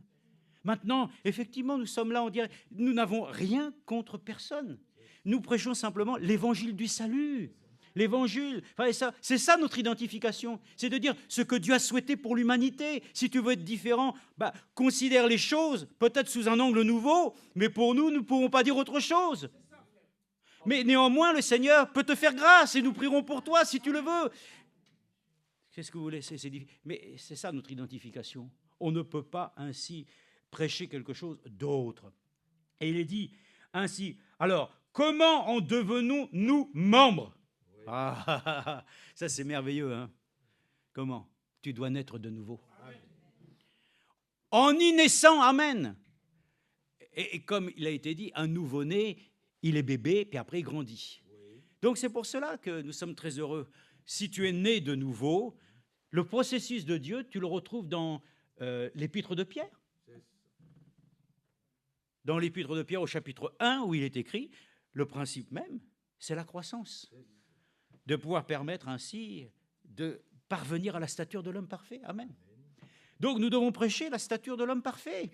Nous devons prêcher les choses que le Seigneur lui-même nous a accordé de pouvoir recevoir. Et ensuite il dit, alors, peut-on arriver au ciel sans elle, cette nouvelle naissance? Non, monsieur, car Dieu ramènera avec lui ceux qui sont morts en Christ et non pas quelqu'un d'autre, mais ceux qui sont morts en Christ.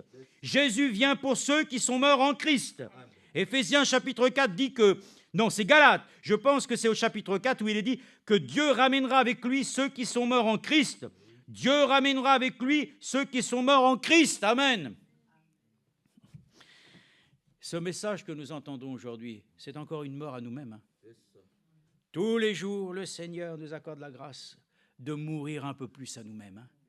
Jusqu'au jour où nous rendrons nos propres armes. Hein, c'est ça que le Seigneur fait. Et il dit en fin de compte, maintenant, aussi comment se manifeste cette Église. C'est ce que j'aimerais parler un peu avec vous. C'était simplement pour vous montrer que nous devons pouvoir nous identifier ce matin d'une manière claire, nette et précise. Si nous disons ce que nous sommes, nous devons pouvoir ainsi l'éprouver. Et nous dire ce matin que si nous nous éprouvons et que nous voyons qu'il y a encore des manquements, nous devons invoquer le Seigneur pour qu'il puisse nous accorder ainsi son aide. Prenons dans Jacques, et là nous allons lire maintenant des passages dans Jacques, et là nous laissons les Écritures elles-mêmes nous enseigner, parce que nous sommes des enfants de Dieu de la Nouvelle Alliance, et dans la Nouvelle Alliance, tout nous a été donné, pour que nous puissions ainsi savoir comment nous devons vivre et nous comporter dans son Église. Donc dans Jacques chapitre 5, verset 17, il est écrit. Bon, c'est au sujet aussi de Jacques qui parle pour les malades. Si quelqu'un est malade, il peut toujours effectivement le faire part aux anciens et ceux qui prient pour lui en loignant d'huile au nom du Seigneur. La prière de la foi sauvera le malade. Oh oui. Verset 16.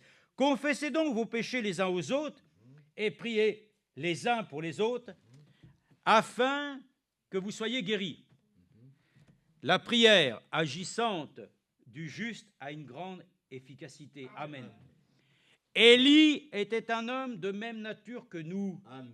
Il pria avec instance pour qu'il ne pleuve pas, et il ne tomba pas de pluie sur la terre pendant 3 ans et 6 mois. Amen. Amen. Puis il pria de nouveau, et alors le ciel donna de la pluie, et la terre produisit son fruit. Amen. Oh là là, ça c'était un surhomme. Hein. Il était de la même nature que toi et moi. Nous ne nous identifions pas, frères et sœurs, dans des leaders. On ne peut pas s'identifier dans des assemblées quantitativement très importantes. Nous ne pouvons pas, frères et sœurs, nous identifier simplement dans le succès. Nous nous identifions simplement comme étant des hommes de même nature. Moi, je ne m'identifie pas simplement dans les clans. Je ne m'identifie pas simplement dans les tendances. Mais nous devons nous identifier. Étant de la même nature, Dieu ne peut pas faire de favoritisme. Et nous nous identifions dans une œuvre globale de grâce où le Seigneur présentera son Église, ce corps, où chacun aura été façonné selon le modèle biblique. Frères et sœurs, ne vous y trompez pas, ne vous identifiez en aucune manière à un autre. Ne regardez pas un autre pour essayer de lui ressembler. Ressembler simplement, je ne dirais même pas, il ne faut même pas ressembler à Jésus. Il faut être Jésus. C'est fini le temps des faux semblants. Soyons comme lui. Voilà, il faut nous identifier, hein, de le dire simplement. Et c'est pour ça qu'il est dit, qu'est-ce qui va manifester le signe? Quelle est l'identification de l'Église? Elle vit les choses de Christ. Amen. Donc c'est important de le dire, il était de la même nature, donc il faut arrêter, hein, d'identifier les choses en fonction, comme le frère l'a dit, nos sens naturels nous trompent. J'entends et je vois, je suis subjugué, parce que ça c'est beau, c'est pas ça qui compte. C'est de ce que nous entendons de la parole de Dieu qui va produire en toi un changement radical. Dieu doit façonner ta vie, il doit la présenter sans tache ni ride ni rien de semblable. Comprenez, frères et sœurs, notre identification est dans l'œuvre que Dieu a commencée et qu'il achève. Ce n'est pas ton travail. Arrête de vouloir t'améliorer. Plus tu vas essayer, plus tu vas te découvrir immonde. Mais plus tu vas laisser le Seigneur lui-même utiliser même tes faiblesses, alors la parole de Dieu qui dit « c'est dans la faiblesse parfaite que la puissance de Dieu s'exerce ». Identifions-nous, frères et sœurs, dans la puissance de Dieu. Arrêtons de regarder toujours à ce qui se dit, à ce qui se fait ailleurs. Comme quoi, ça sera mieux ici, ça sera peut-être moins bien là. Et on essaie de se positionnez-vous dans la foi. Soyez convaincus de ce que Dieu fait avec vous. Et vous allez voir qu'il produira ainsi ce que pourquoi sa parole a été envoyée dans le livre des Actes, chapitre 14, verset 15. C'est montré ici, déjà aussi. Dans 14-15, regardez bien, il est écrit ici.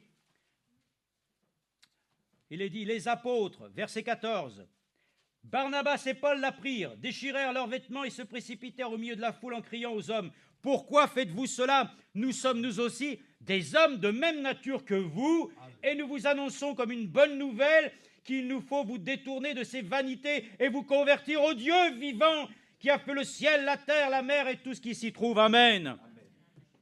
Voilà, parce qu'ils voyaient des miracles, des prodiges. Alors, oh là là là là, ce sont des dieux. Non, il n'y a qu'un seul Dieu. De même ainsi Jean qui s'est agenouillé devant les anges. Non, relève-toi, nous sommes que compagnons de service. Frères et sœurs, identifions-nous dans une foi puissante et sincère qui repose d'abord sur une œuvre que même si on la raconte à beaucoup de gens, ils ne peuvent pas la croire, mais nous la croyons. Nous la croyons de tout notre cœur. Amen. Ce sont des choses de la même... Ils ont été là. Hein. Non, ne vous identifiez pas à nous, mais identifiez-vous au seul Dieu vivant. Amen. Qu'ils te connaissent, toi, le seul Dieu véritable. Frères et sœurs, voilà l'identification de l'Église aujourd'hui. Elle ne se prêche pas elle-même. Elle ne se montre pas elle-même pour pouvoir dire « nous sommes ». C'est le Seigneur qui dira « vous êtes ». Nous devons être conscients de ces choses, frères et sœurs. Alors continuons à lire. Romains chapitre 11.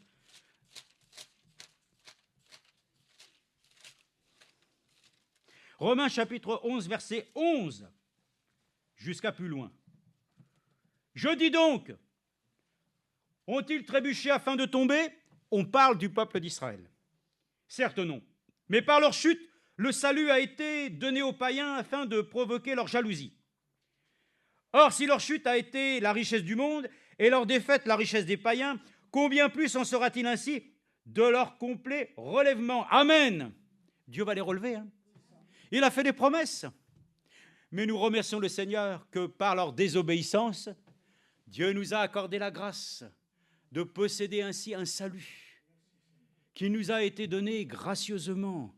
Nous qui n'avions rien, aucune promesse, rien. Il y a peut-être des Juifs parmi nous, hein, je ne sais pas. Tu pourrais revendiquer cela. Hein. Mais quoi qu'il advienne, le Seigneur a fait une promesse à ceux qu'il a eus avant la fondation du monde. C'est toi et moi, juifs ou non juifs, grecs ou grecs pas. C'est à nous tous que Dieu nous a appelés. Celui qui veut marcher par la loi, marche par la loi. Hein.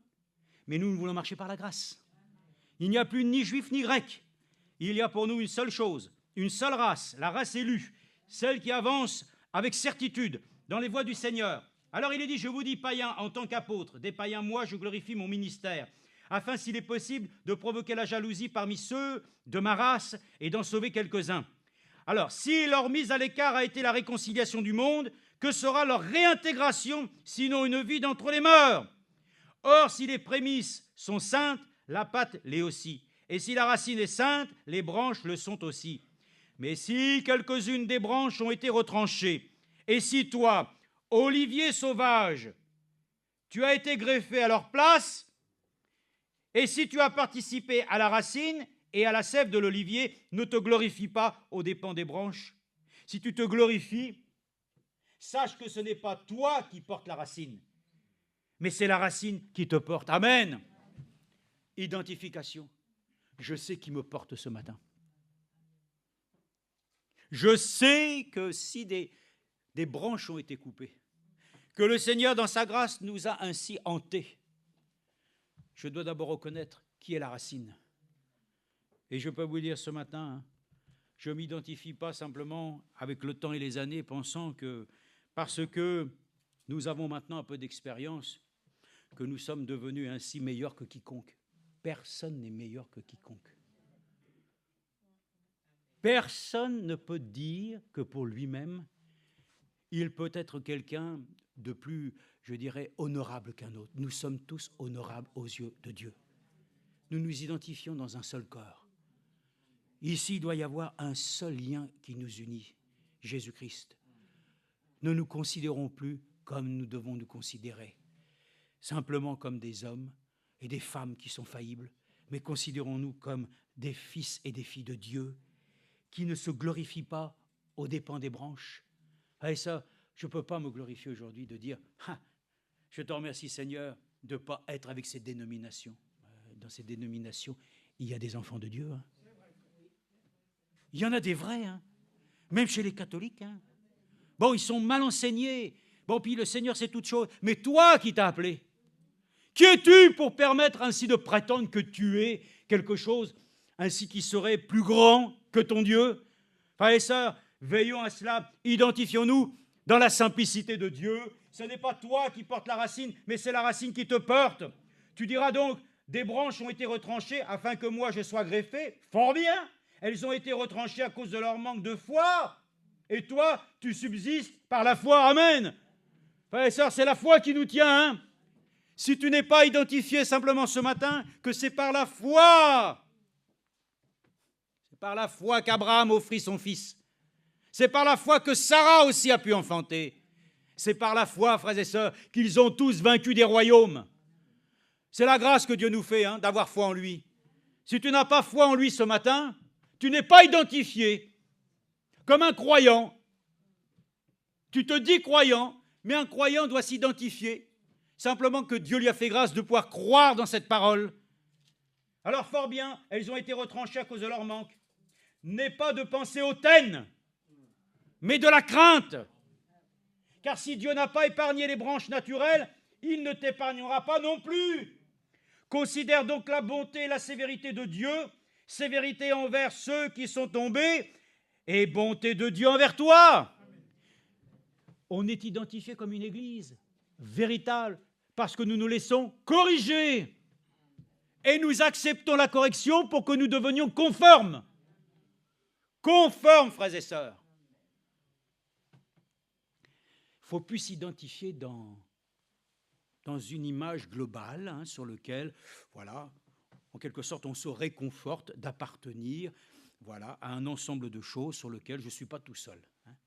Nous devons être seuls responsables avec notre Seigneur. Quant à notre destinée éternelle, nous devons avoir une expérience personnelle. Nous serons un jour enlevés, c'est vrai, collectivement, nous partirons. Mais d'abord, c'est une affaire personnelle. Le salut est une affaire personnelle. L'achèvement est une affaire personnelle. Ne croyez pas que Christ va m'aider et va me dire, allez frère, je vais te pousser un peu pour aller plus haut. Hein. Ah oui, je me sens... Non, je le crois que Dieu peut susciter son aide, mais celui qui me fera rentrer dans le ciel, c'est lui-même. Donc ne soyons pas dépendants des autres. Donc considère donc la bonté et la sévérité de Dieu, sévérité envers ceux qui sont tombés, et bonté de Dieu envers toi. Si tu demeures dans cette bonté, autrement toi aussi tu seras retranché. Est-ce que vous voulez qu'on prenne une gomme ? Vous voulez qu'on barre ? Ou est-ce que nous voulons laisser les choses comme elles sont ? Vous relisez ? Vous dites, mais ça, c'est pas pour moi, c'est pour toi, ça. Tu dois t'identifier dans cette écriture.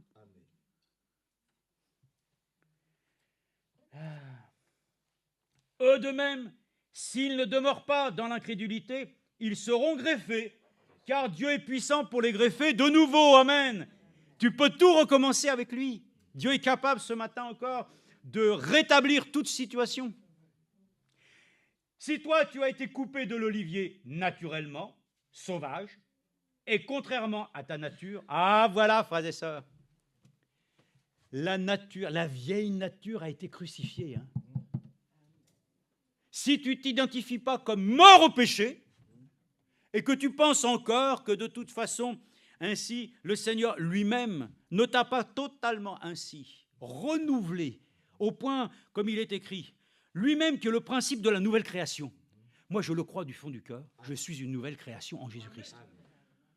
Mais je sais que lui, là encore, là, le vieux corps, il me dit, j'ai des droits. Ben oui, bien sûr, tu as des droits. D'ailleurs, quand il a faim, il faut que je le nourrisse. Hein. Mais mon âme a aussi un droit d'être nourrie, amen, de la manne du Seigneur Jésus-Christ. Et c'est celle-ci qui est vainqueur en moi. C'est ainsi qu'il est dit, si c'est Christ qui vit en moi, il n'y a pas de problème. Et comme l'homme indien disait, comment vas-tu? Oh, moi, si chien blanc bien nourri, chien noir de côté. Mais si moi, chien blanc pas nourri, chien noir dévoré. Vous avez compris? Ça veut dire que si l'homme spirituel n'est pas nourri ce matin, eh bien, l'ennemi te dévore. Mais si toi, tu es nourri de la parole de Dieu, c'est toi qui vas vaincre sur toutes les adversités. Moi, je veux dire ce matin, nous n'avons pas d'ennemis. Personne n'a d'ennemis. Et dans notre vie, si nous avons foiré les choses, nous devons nous en remettre à lui et à lui seul. Et tous ensemble, d'un même cœur, nous repartons. Mais nous ne sommes pas des ennemis les uns les autres.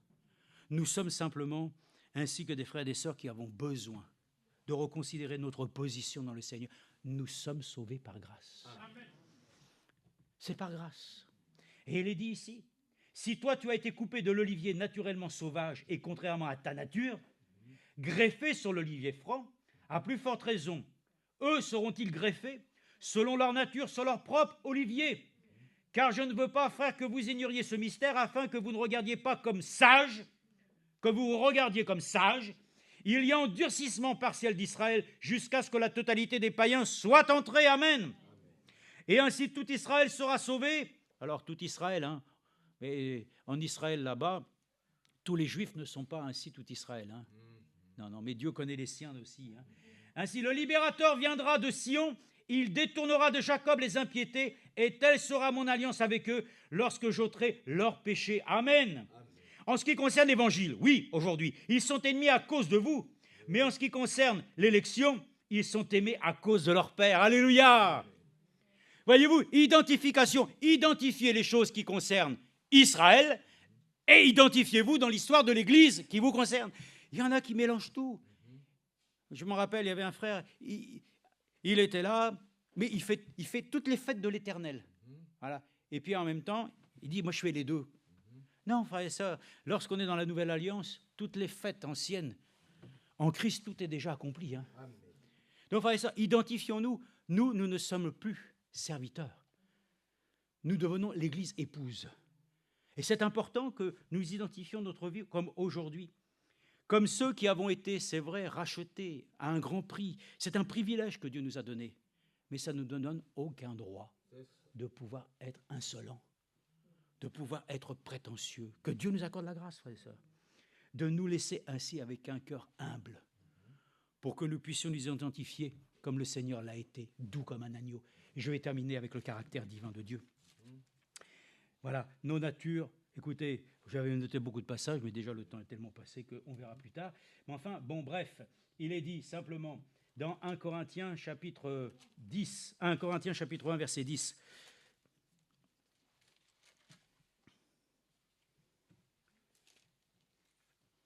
Il faut avoir l'assurance que notre vieille nature, voilà, a été réellement crucifiée. Et qu'il y a une nouvelle nature. Moi, je ne suis pas identifié dans ma vie du passé. Ma vie d'hier, ok, c'est passé. Mais c'est en nouveauté de vie aujourd'hui que nous avançons. Donc nos pensées, frères et sœurs, cette identification, c'est que nous regardons aux choses que Dieu nous a promises. Moi, je ne veux pas m'identifier dans simplement le temps présent avec les possibilités du temps sur lequel les hommes me disent que tu vas pouvoir prospérer quand même. Non, non, je m'en fiche de ça. Pourquoi? Parce que je sais que de toute façon, c'est voué à l'échec, toutes ces choses-là. Mais ce que Dieu m'a promis, c'est voué pour moi ainsi au bonheur et à la plénitude divine. Donc 1 Corinthiens chapitre 1, verset 10, il est écrit, j'avais noté ça parce que dans différentes versions, tout n'est pas marqué vrai, c'est vrai. Bon, 1 Corinthiens, il est dit, je vous exhorte, frères, par le nom de notre Seigneur Jésus-Christ, tenez tous le même langage, qu'il n'y ait pas de division, parmi vous, soyez en harmonie, en plein accord, dans la même pensée, dans la même opinion. Amen. C'est ça qui doit nous identifier aussi, hein, que nous puissions croire dans les mêmes choses et d'avoir ainsi dans notre cœur les mêmes aspirations. Hein. Soyez en plein accord, dans la même pensée, dans la même opinion. Amen. Une église qui se divise, une église qui a des pensées différentes, des aspirations différentes, ça, ce n'est pas l'église du Dieu vivant. Mais l'église du Dieu vivant se fonde les uns dans les autres. Et ils accordent la grâce de pouvoir ainsi. J'ai marqué ici important, alors on va lire Philippiens, chapitre 2. Philippiens 2. Philippiens, chapitre 2, versets 2 à 5. Il est écrit ici. 2.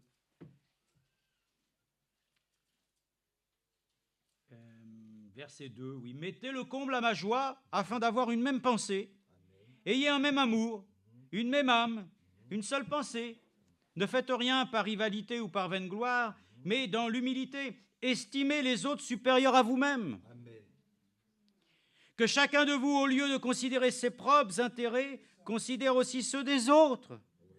Ayez en vous, voilà, la pensée qui était en Christ Jésus. Alléluia.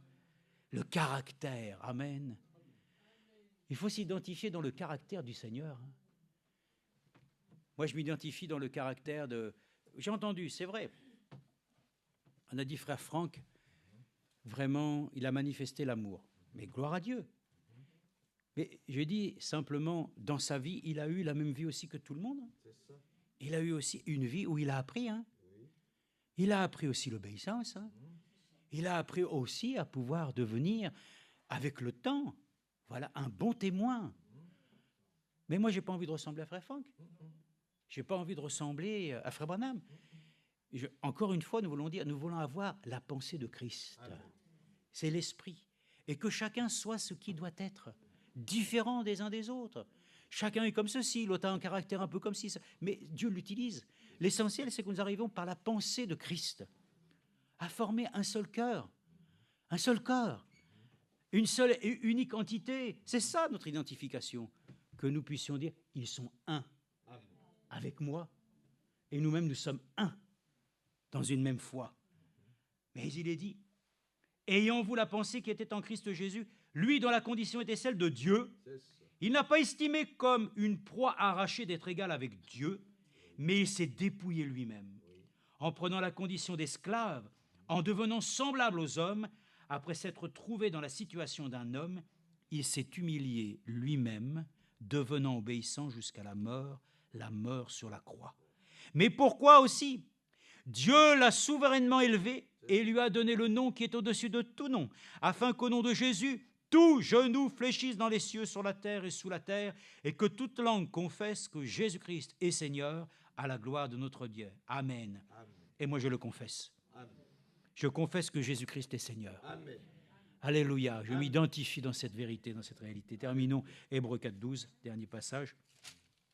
Hébreux 4.12, parole de Dieu. 4.12, il est dit. Et là, nous l'avons entendu tout à l'heure, d'entrer dans son repos. Alléluia. Les bons et fidèles serviteurs qui pourront rentrer dans le repos. Ouais. Mais on est déjà dans le repos, déjà. Il nous a accordé de pouvoir être dans son repos de sabbat. Mais là-haut, nous serons dans un repos définitif. Ici, tous les jours, il faut combattre. Hein. Tous les jours, il faut y aller. Hein. Mais il est dit, empressez-nous donc d'entrer dans ce temps, dans ce repos-là, afin que personne ne tombe. Amen. C'est notre prière, que personne ne tombe.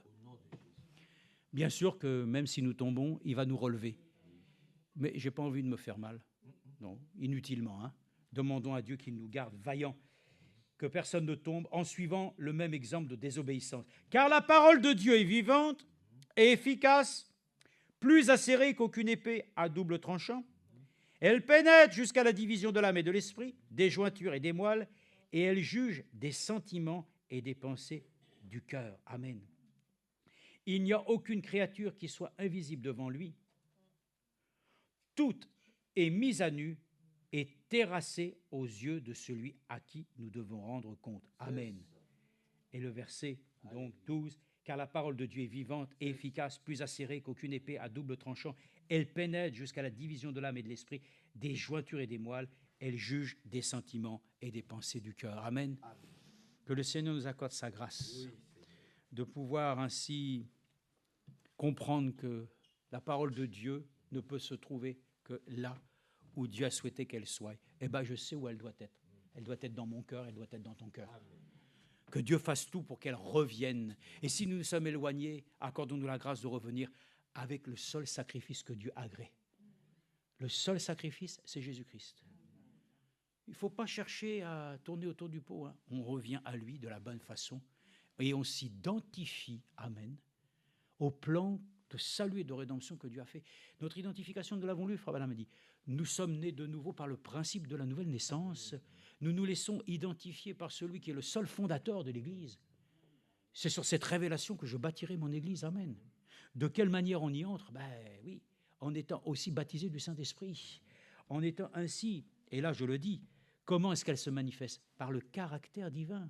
Tout ce que nous venons peu de lire nous porte à nous dire, encore une fois, frères et sœurs, le Seigneur ne fait pas une œuvre superficielle. Il fait une œuvre profonde, une œuvre sur laquelle ainsi il nous présentera. Et il pourra dire, ça c'est mon Église. Parce qu'elle a les caractéristiques de ce que moi, j'ai toujours décrié dans la parole de Dieu. Et cette Église, je la présente comme ça. Ceux qui y seront auront ce caractère. Puisse la parole de Dieu nous accorder la grâce de pouvoir faire le nettoyage dans nos pensées, dans tout cela, afin que nous soyons être réellement convaincus. Nous sommes réellement sortis, frères et sœurs, de ces confusions qui aujourd'hui ne font que peut-être encore s'amplifier. Mais celui qui est sorti, qui est demain 50 confusions, qui en est 100, qui en est 300, si je suis sorti, de toute façon, j'en suis sorti. Je n'ai pas besoin d'y rentrer. Donc, si je suis sorti, que Dieu nous accorde la grâce d'y demeurer dans son amour. Amen. Amen. Notre Père Céleste et notre Dieu, nous sommes reconnaissants que notre nature naturelle est la même pour tous. Mais notre nature divine, c'est ce que tu as écrit dans 1 Pierre aussi, Seigneur, de nous rendre participants de la nature divine. C'est pour cela que celui qui veut participer réellement pleinement à ce plan de salut doit se laisser façonner, se laisser amener, Seigneur, à être changé pour manifester une nature dont les pensées qui nous animent sont les pensées de Christ. Alors, ce n'est pas, Seigneur, ainsi, aujourd'hui, Seigneur, ainsi, un cœur qui doit se détourner ainsi du conseil de Dieu. Au contraire, nous devons nous y approcher plus que jamais, afin que nous ne puissions jamais nous tromper. Tu as commencé, tu achèveras. Mais comment tu as commencé? Tu as commencé en nous une bonne œuvre, qui est, Seigneur, ainsi, ce dépouillement. Et à la fin, Seigneur, tu achèveras en ce que nous soyons revêtus, ainsi, de chaque parole de Dieu. Alors, dans cette attente, accordons-nous la grâce de pouvoir reconsidérer simplement que nous ne savons que notre regard se porte vers celui qui est notre seul et unique modèle. C'est notre Seigneur Jésus-Christ. Amen. Et c'est avec ce nom par lequel ainsi nous pouvons prier, le nom par lequel nous avons été rachetés, le nom par lequel encore nous pouvons tous ainsi ce matin triompher de toute adversité. C'est ce nom qui nous a guéris. C'est ce nom qui nous a accordé la grâce de répondre à toute question. Ainsi, nous te remercions parce que tu es fidèle, parce que tu nous as permis d'écouter, Seigneur, depuis tant de temps, Seigneur, cette sainte parole de Dieu, qu'elle devienne pour nous, Seigneur, ainsi, quelque chose qui deviendra plus qu'une réalité. Elle deviendra ainsi, Seigneur, ce que toi-même, Seigneur, as désiré présenter. Alors, en attendant, accorde-nous la grâce, comme nous l'avons lu, Seigneur, de ne pas chuter, de ne pas tomber. Résistons et luttons avec foi. Car, Seigneur, ainsi, cette foi qui nous a été donnée une fois pour toutes, c'est la foi pour nous enlever, ainsi et d'être bientôt à la rencontre de Jésus. Merci en tout cas. Bénis l'Assemblée, fortifie-la richement dans le nom de Jésus. Amen.